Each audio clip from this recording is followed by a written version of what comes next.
કાપોદ્રા વિસ્તારમાં માથાભારે તરીકે પંકાયેલા અને એક સમયે બુટલેગર મનીષ રૈયાણીના સાગરીત રહી ચૂકેલા ઋષિ પંડિતને રવિવારે સાંજે 7 વાગે નરસામાં કાપોદ્રાના મરઘા કેન્દ્ર પાસે સરા જાહેર ચપ્પુના ઘા ઝીકી મોતને ઘાટ ઉતારી દેવામાં આવ્યો હતો.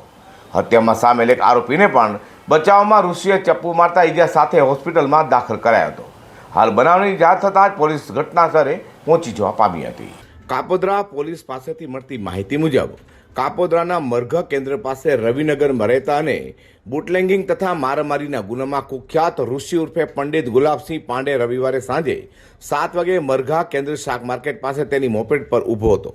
તે વખતે તેની પર હુમલો થયો હતો.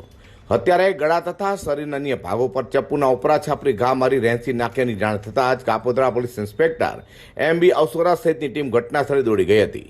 પોલીસે તપાસ કરતા હુમલો કરનાર હર્ષિત ઉર્ફે ટક્કો કનાડિયાએ પણ હાથમાં ઈજા થતાં તેને PP સવાણી હોસ્પિટલમાં દાખલ કરાયાની માહિતીને પગલે એક ટીમ ત્યાં પણ રવાના કરાઈ હતી અને આરોપીને નજરકેદમાં રાખ્યો હતો.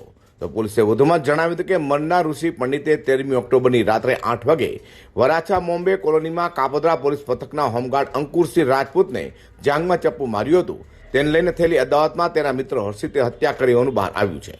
ઘટના સ્થળેથી હોમગાર્ડના મામા પંકજ પણ મળી આવતા પોલીસે તેમને પણ ડિટેઇન કર્યા હતા. પંડિતની હત્યા સમયે ત્યાં હાજર રહેતા મિત્રોની ફરિયાદને આધારે પોલીસે ગુનો નોંધ્યો છે. તપાસ હાથ ધરાઈ છે.